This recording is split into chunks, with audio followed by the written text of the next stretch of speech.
question a lot over the past few years, and it's a hard one. How do you sustain a seasonal business year-round? Well, let's turn to this week's board of directors. Jeffrey Hayzlett is the head of the Hayzlett Group and author of Running the Gauntlet, Essential Business Lessons to Lead, Drive Change, and Grow Profits. And Mike Michalowicz is the founder of Obsidian Launch and the author of The Pumpkin Plan, a simple strategy to grow a remarkable business in any field. Great to see both of you. Good to see you. Good to be here. I mean, we've done this story around people who have haunted houses and all of their businesses around Halloween, people who run summer camps and all of their businesses in the summer. It's hard. These people seem to be doing a good job trying to branch out, but as I said in the end, they haven't quite cracked the code yet. What are they missing? I think they're trying to be both a manufacturer and a retailer. You can't be masters at both. A manufacturer that gets really efficient can manufacture for all the seasons for other people that retail it. A retailer that focuses just on Christmas could have an amazing pop-up store. I think they're struggling because they're doing two things at once. Well, and then I'll even go this far, is what's the problem you're trying to solve? That's really what you want to be able to do as a business, is be able to fulfill a need. So they really started out to be more of a family-oriented company for families.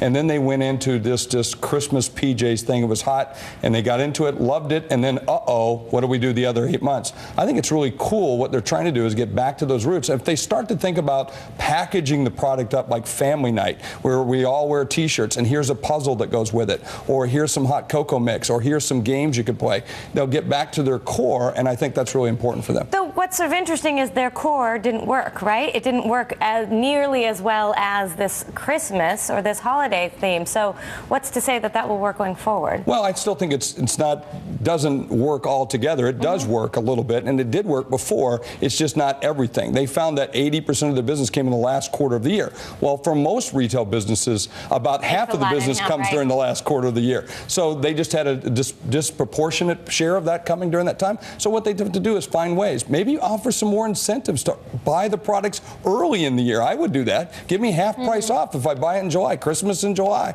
There's a lot of things they could be doing. I have to disagree with that. I would not do Christmas in July. I don't think they even got back to their core. They say love your family, and then I see a man cave shot.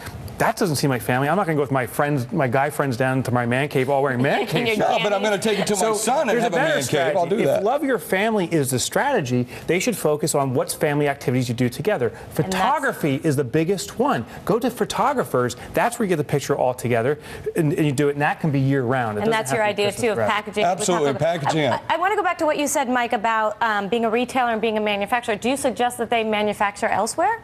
Oh, totally. I would absolutely consider that. The cost to manufacture is extensive. That's why you want to manufacture constantly. The cost to retail is extremely expensive. That's why you want to retail constantly. So pick one. I would take manufacturing and do it somewhere else, and then just become a world's best retailer. You know what I was thinking, too, is they have a perfect, what they can do is what we always call here, and we didn't make it up, but ready, shoot, aim. So basically, they can try out new designs on their site without making them yet, because inventory is so costly for them. Well, now, you wouldn't want to do this in the holidays, right? Because you want people to be able to buy this stuff. Well, you could if it's customized, and that's one of the things they can do. There's a lot of other manufacturers, a lot of other companies and online companies that actually have customized T-shirts. I can order those every day. I can order them for my family. I can order them for a retreat. I can order them for the office. So this is not a bad idea to be able to do that if they have a way in which to be able to do it easy and then be able to turn it around quick. Right. The idea would be just testing things on your site before actually making them, seeing which ones stick, and then you're not holding all this inventory for it. One other thing you can do is look at trends, and there's a great way to do it. You can look at trend reports, but they're expensive.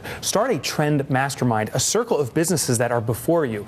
You sell on Christmas, who sells in Thanksgiving? Who does Halloween? And rewind all around the circle to the different businesses. They can tell you what's coming down the pike for you. Right, okay, well, thanks so much, you guys. I hope that we were helpful to them, but they're in the middle of their biggest season right now, so they'll catch this in January. Thanks a lot, you guys.